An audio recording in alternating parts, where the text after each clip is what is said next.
Hello and welcome. In this video on the polar and exponential forms of complex numbers, you're going to learn how to write complex numbers in polar or modulus argument form, and also how to write them in exponential form. I'll also talk about something called Euler's identity.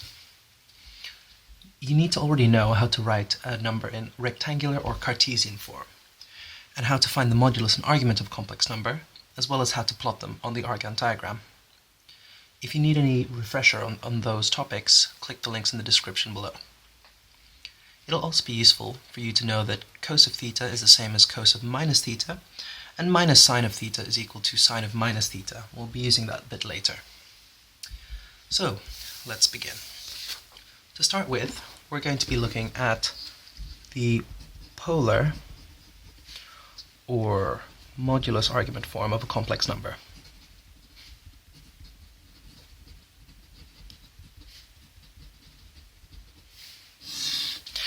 So imagine I told you that I know of a complex number, z. I'm not going to tell you what z is in terms of a plus ib, this being called the rectangular or Cartesian form of a complex number.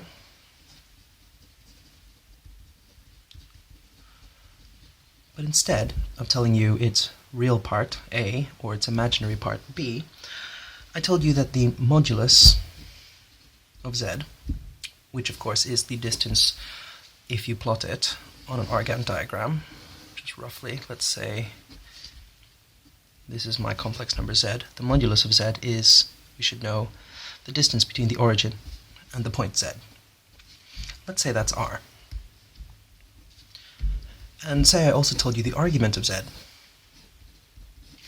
which of course is the angle between this line and the positive real axis. Real, imaginary. So let's say I just told you that was the angle theta. Now, if you want to write z in the form a plus ib, you just need to work out its real part, kind of like its x-coordinate, and its imaginary part, its y-coordinate. So let's draw a line straight down there, so that I've got a right angle triangle. A, the real part of the complex number, well, that's the adjacent side of this right angle triangle. So using a bit of trigonometry, I can write that as r cos theta. I can also write the imaginary part of that number, which is usually written as b, as r sine theta. So that means my number z can be written as r cos theta plus I times r sine theta. Of course, if I factorize out those r's, I get r cos theta plus I sine theta. And this is called the polar or modulus argument form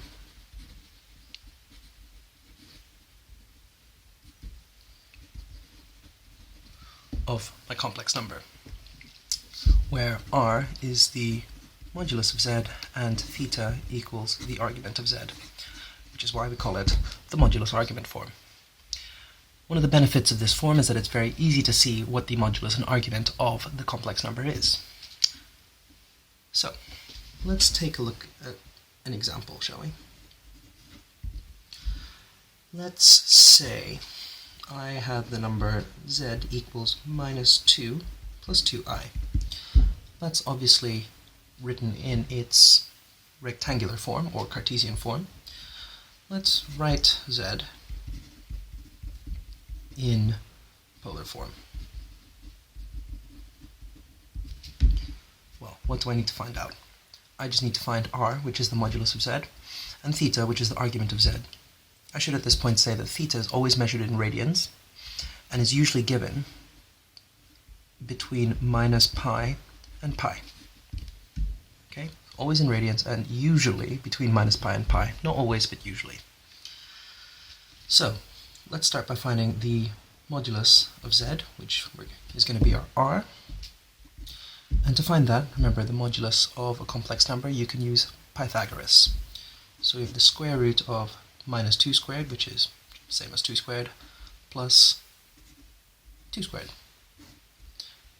Calculate that, you get 2 root 2. As for theta, now I always like to draw a quick sketch of what's going on here because it's very simple to make a mistake, but theta is the angle between the positive real axis and our point. Our point Z has a x-coordinate, or a real coordinate, of minus 2, and a imaginary coordinate of positive 2, so it's in the second quadrant here. So that means the theta we're trying to find is this angle here. But I can't just type into my calculator arctan of 2 over minus 2, because if you try do that, you're going to get the value minus pi over 4, which of course we know is down here. So to get the correct to get the correct argument, you have to add on pi. So pi plus arctan 2 over minus 2, which is pi minus pi over 4, which gives you 3 pi over 4. Right, let's put this all together. We know that z can be written as r bracket cos theta plus I sine theta in its modulus argument form. Since we know what r is, 2 root 2, and since we know what theta is, 3 pi over 4, we can very simply write minus 2 plus 2i, rz, is equal to 2 root 2 bracket cos of theta, which is 3 pi over 4, plus I times sine of theta, which again is 3 pi over 4. And there we go. That is that number in modulus argument form. So, I'd like you to have a go at some of these on your own. Pause the video, have a go at these questions on paper, and when you think you've got an answer, you can press play and compare your answers with mine.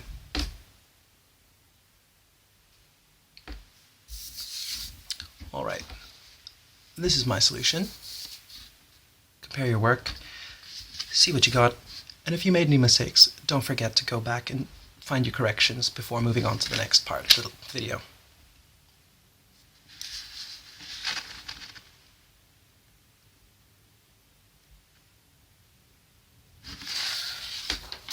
Great.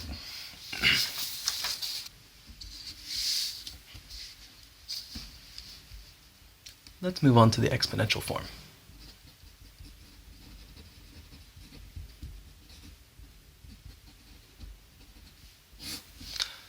This is another useful way of writing complex numbers, especially if we already know the modulus and arguments of our complex number. This does, however, rely on us knowing a little fact. That is, that we can write the functions e to the x, cos of x, and sine of x as series of powers of x. These are called the Maclaurin series for e to the x, cos of x, and sine of x. If you're not familiar with these, don't worry just yet. You'll be learning them later on, most likely. All you need to know is that if you substitute in, instead of e to the x, if you substitute in I theta instead of x, to get e to the power of I theta, that works out to give you cos of theta plus I times sine of theta. You can try prove this on your own if you like, but don't worry if you can't, we'll be getting to that another time. But if I multiply this, which by the way is called Euler's relation, named after Leonhard Euler, a Swiss mathematician from the 1700s, if you multiply Euler's relation by r, that gives you r e to the I theta equals r bracket cos theta plus I sine theta. And this is really handy because you could probably notice that this is the modulus argument form of a complex number, which means that we can write any complex number in the form r times e to the power of I theta. And this is called the exponential form of a complex number. So r e to the I theta is a complex number where r equals, well, let's call that z first of all. R, once again, is equal to the modulus of z, and theta is equal to the argument of z, where once again z is in radians, theta is in radians, and we usually write theta between pi, minus pi, and pi. So, let's see this in action. Let's go back to our previous example. We had number z, which was minus 2 plus 2i. Let's now write this in exponential form.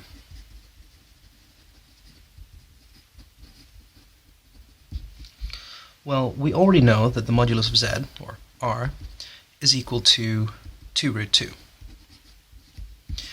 We also worked out that the theta, which is the argument of z, is equal to 3 pi over 4. So very easily we can write our number z, which is minus 2 plus 2i. We can write that in the form r e to the I theta, where r is 2 root 2 times e to the power of I, and theta is 3 pi over 4. So we just have another way of writing the same complex number. It's also a bit quicker than the modulus argument form, as you could probably see, but it's equivalent. Let's try a couple more examples. E.g., write the number z equals 3e to the minus I pi over 6, so that's already an exponential form. Let's write it in rectangular form.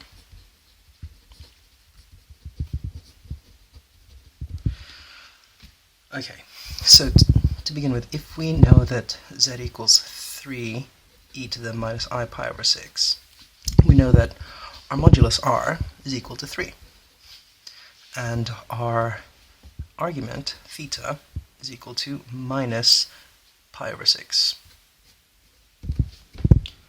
So instead of going straight into rectangular form, we need to do a bit of a detour and go into polar form first.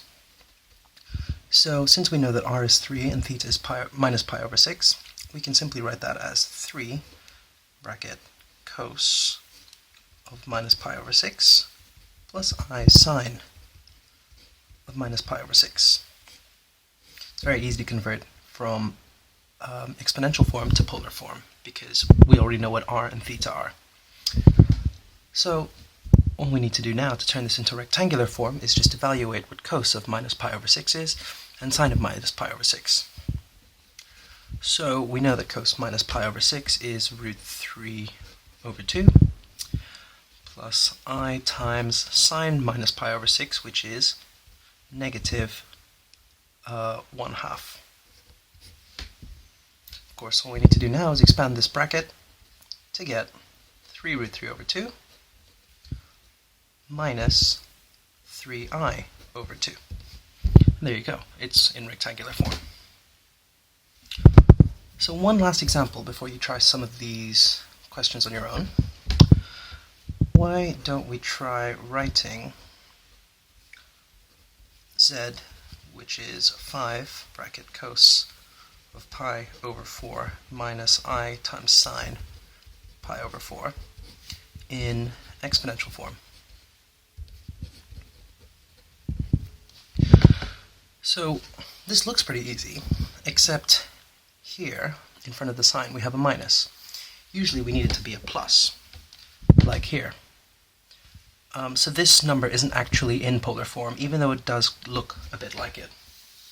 Thankfully, we can use those two trigonometric identities that I mentioned at the beginning of this video.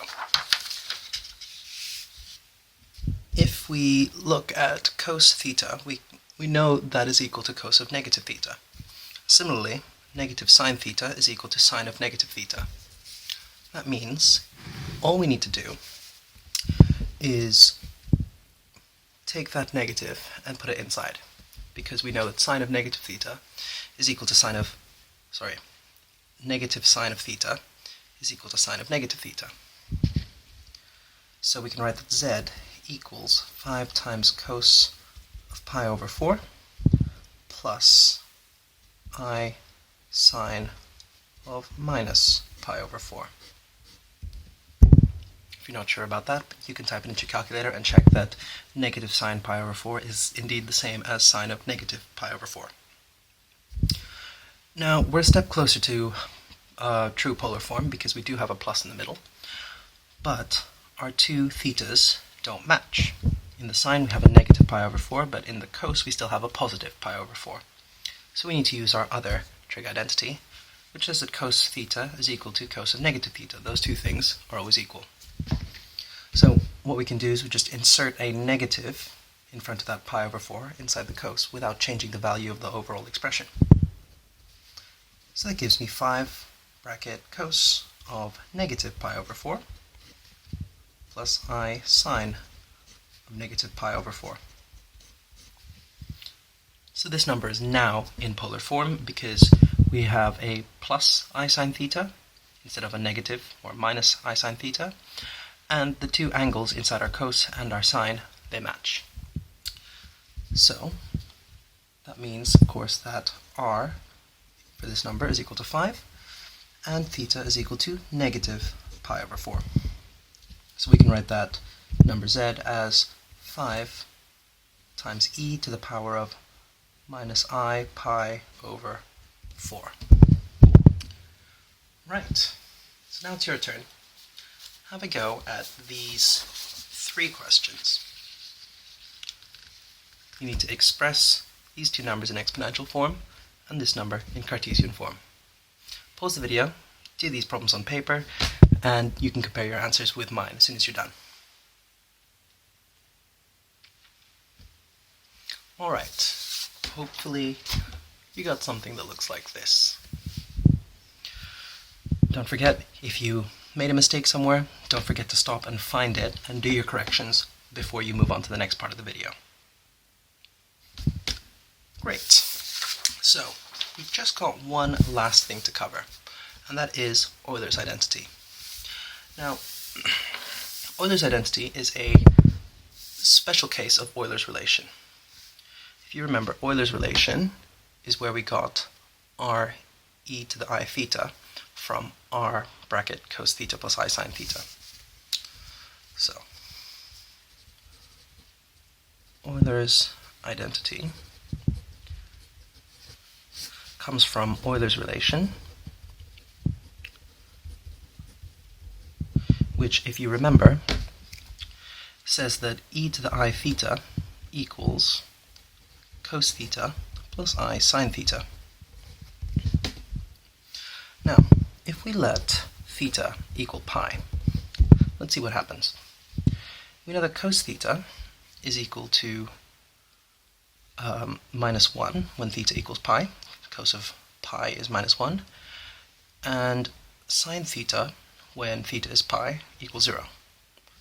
So that gives us e to the I pi equals negative 1. And you can actually take this negative 1, move it over to the left-hand side to get e to the I pi plus 1 equals 0. And this little equation here is called Euler's identity. Strictly speaking, it's probably not going to come up in your exam, but it is the formula that most mathematicians think is the most beautiful, most elegant formula that exists. Why? Because it links the 5 fundamental constants in the universe: e, I, pi, 1, and 0. If you'd like to know more about why mathematicians go nuts over this formula, take a look at the link in the description below for an explanation better than I could ever give you.